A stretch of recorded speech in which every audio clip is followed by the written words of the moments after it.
Hello दोस्तों, तो स्वागत है आप सभी का आपके अपने online study channel the secret math पर।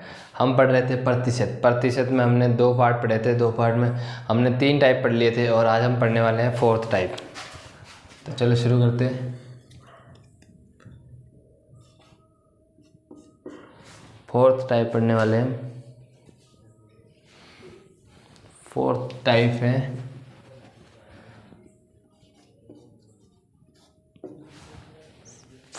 है क्षेत्रफल और आयतन पर आधारित। हमारा टाइप है 4 टाइप है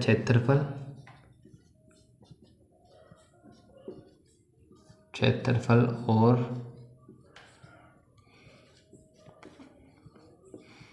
आयतन पर आधारित।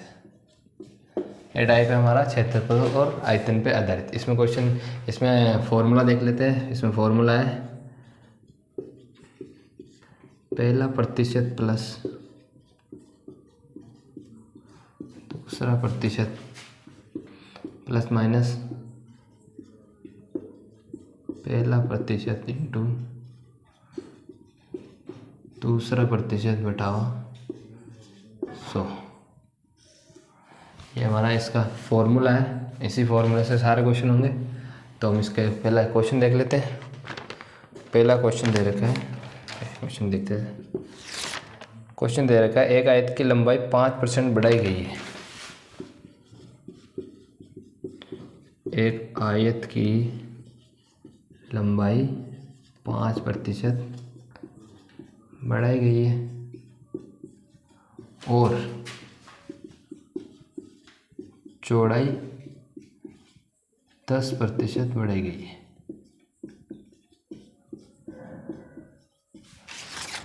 तो हमें पूछा है तो क्षेत्रफल में कितने प्रतिशत की वृद्धि होगी। तो क्षेत्रफल में कितने प्रतिशत की वृद्धि होगी। क्वेश्चन है हमारा कि एक आयत की लंबाई 5% बढ़ाई गई और चौड़ाई 10% बढ़ाई गई, तो क्षेत्रफल में कितने प्रतिशत की वृद्धि होगी।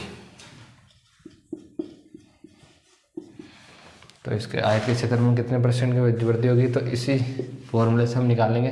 तो पहला प्रतिशत कितना है 5 प्लस दूसरा हमें 10 दे रखा है। 10 बढ़ रहा है तो प्लस आएगा। अगर यहाँ पे माइनस होता है एक तो यहाँ पे प्लस माइनस लिख लेते हैं, या प्लस तो प्लस लिखेंगे।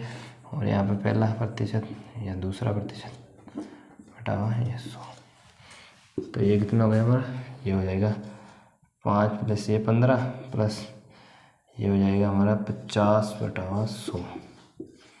तो इसे लिख देंगे हम ये 15 प्लस ये 1/2। तो हमारा कितना हो गया। अब इसको गुणा करेंगे 15 30 रहे 31। तो 31/2 मतलब 15.5% की वृद्धि हुई। तो 15.5% की वृद्धि किस में हुई, हमारे क्षेत्रफल में, आयत के क्षेत्रफल में 15.5% की वृद्धि हुई। तो देख लीजिए दोस्तों,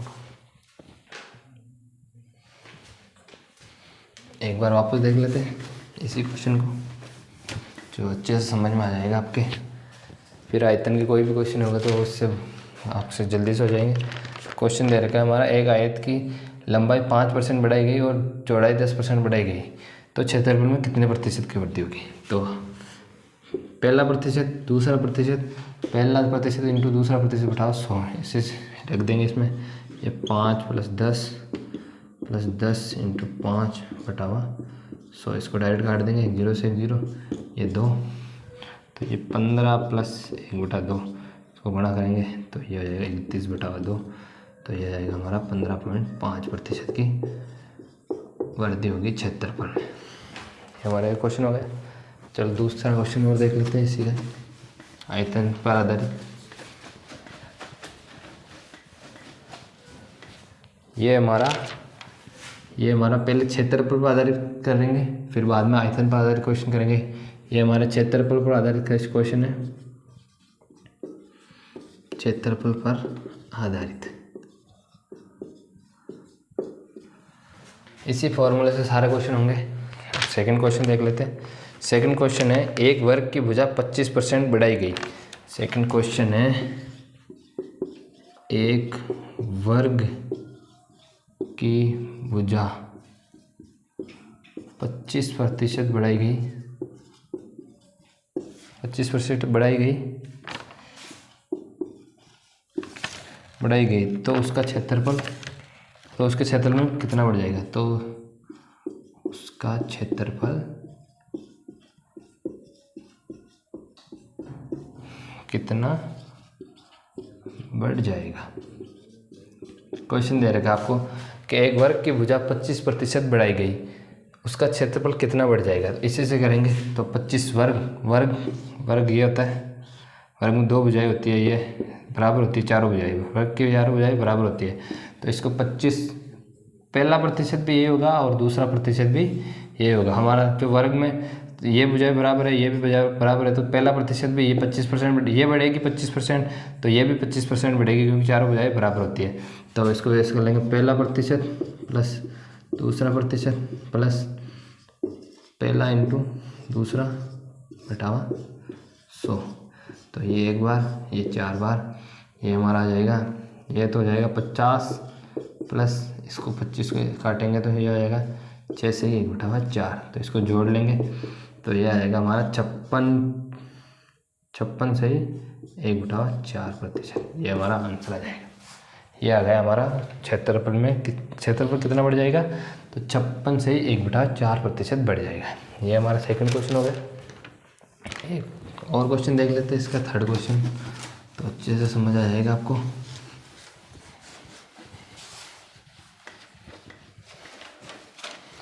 बस आपको करना कुछ नहीं है, क्षेत्रफल में ये फॉर्मूला याद कर लो, इसी से सारे क्वेश्चन हो जाएंगे। एक क्वेश्चन और है, क्वेश्चन है किसी त्रिभुज का आधार और ऊंचाई, क्वेश्चन नंबर 3, किसी त्रिभुज का आधार और उसकी ऊंचाई कर्म से 8% और 12% की वृद्धि होती है। किसी त्रिभुज का आधार और उसकी ऊंचाई में कर्म से 8% और 12% की वृद्धि होती है, तो बताइए उसके क्षेत्रफल में कितने? तो बताइए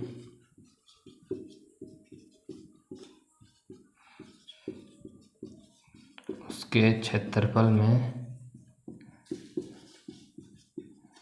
कितनी वृद्धि होगी।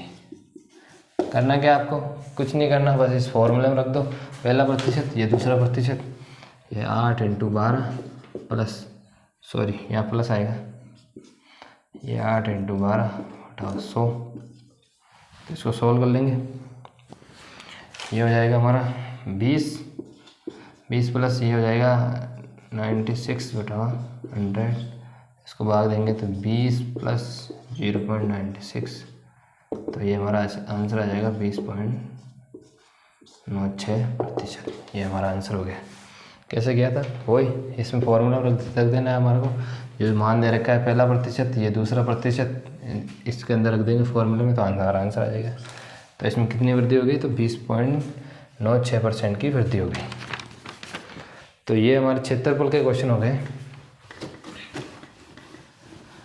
अब हम करने वाले हैं आयतन पर आधारित क्वेश्चन। इसी टाइप फोर्थ टाइप में पहला टाइप था क्षेत्रफल पर आधारित क्वेश्चन, अब दूसरा टाइप है आयतन पर आधारित क्वेश्चन।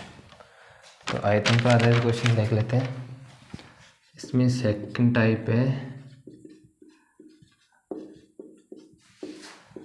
आयतन पर आधारित सूत्र तो इससे में यही लगेगा जो पहले लगा था, पहला प्रतिशत प्लस दूसरा प्रतिशत प्लस माइनस पहला प्रतिशत इंटू दूसरा प्रतिशत बटा 100। यही फॉर्मूला है, इसमें यही फॉर्मूला काम आएगा। तो इसके क्वेश्चन देख लेते हैं हम। क्वेश्चन दे रखा है कि एक गोले के व्यास में 10% की कमी की गई। क्वेश्चन लिख लेते हैं हम। एक गोले के व्यास में 10% की कमी की गई। 10% कमी की गई तो उसके आयतन में कितने प्रतिशत की कमी होगी, क्या पूछा है? तो उसके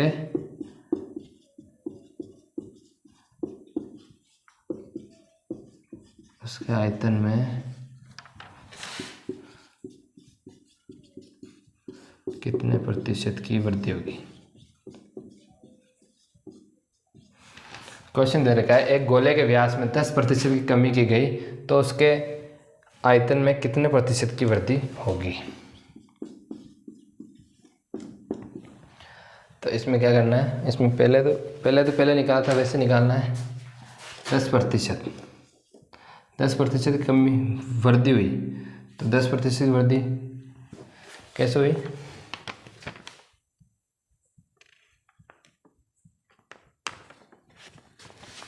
इसको हम इस सूत्र से नहीं होगा, ये डायरेक्ट होगा। डायरेक्ट कैसे होगा तो देखते हैं। पहले 100% थी तो 100% से 10% की कमी हुई तो कितना हो जाएगा? 90%। तो 90% गोले के व्यास में हुई तो त्रिज्या में क्या होगा? तो ये हो जाएगा 90 × 90/100।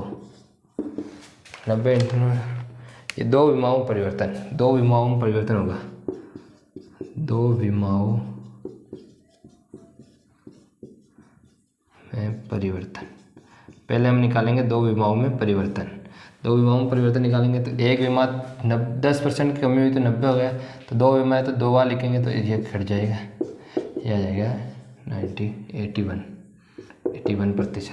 तो ये 81%।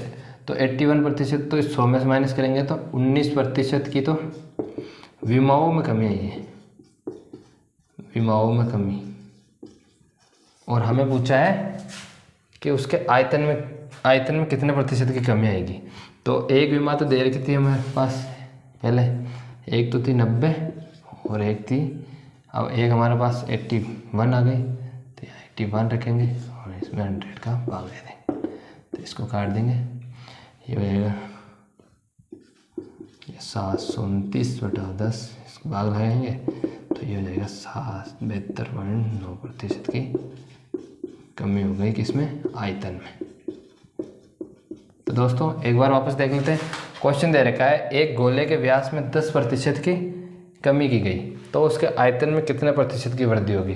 तो मैं आयतन में प्रतिशत वृद्धि निकालनी है तो पहले हम दो विमाओं में परिवर्तन कितना हो वो निकालेंगे। तो 90 × 90/100। अब आप पूछोगे कि 90 कहाँ से आया, तो 90 10% कोई भी चीज़ होती है वो 100% होती है अपने आप में। तो उसमें से 10% कमी करेंगे तो 90 आ जाएगा। तो इसको दो विमा है तो 90 × 90/100 तो हमारा 81। तो 19% की कमी तो दो विमाओं में आ गई। और हमें एक तो दे रखा था 10% की कमी तो 90 और एक हमारा आ गया है 81। तो 90 × 81/100 तो ये हमारा आंसर आ गया 72.9% की कमी हुई आयतन में। तो इसी के साथ एक क्वेश्चन और देख लेते हैं इसी का ही। तो आपके आयतन पर आधारित जो भी क्वेश्चन आएगा वो भी समझ में आ जाएगा पूरी तरह से।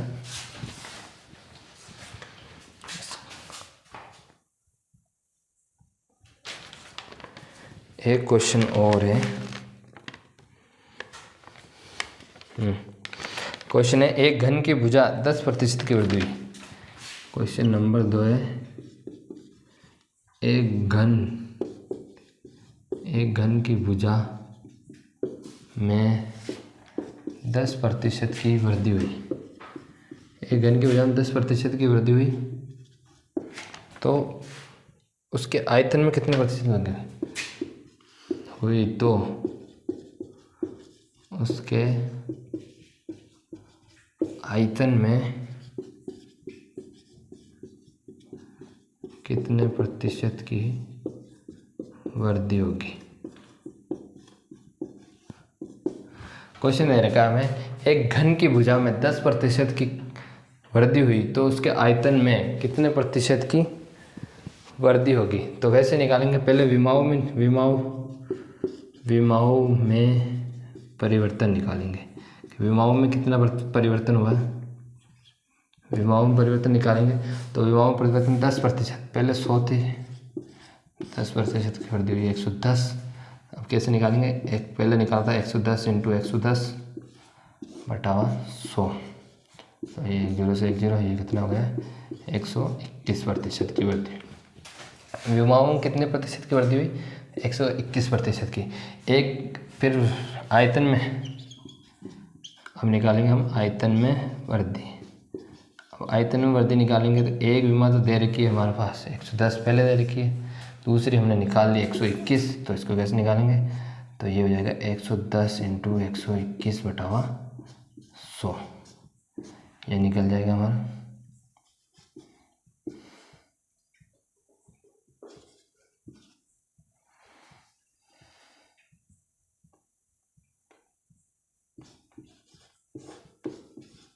तो कितनी हो जाएगी 133.1% की वृद्धि हो जाएगी।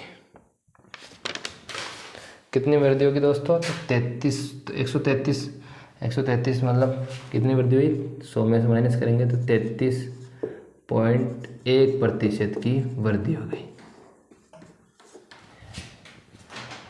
तो ये हो गया। एक बार वापस देख लेते हैं, एक क्वेश्चन लिखा है, एक घन की भुजा में 10% की वृद्धि हुई तो उसके आयतन में कितने प्रतिशत की वृद्धि होगी।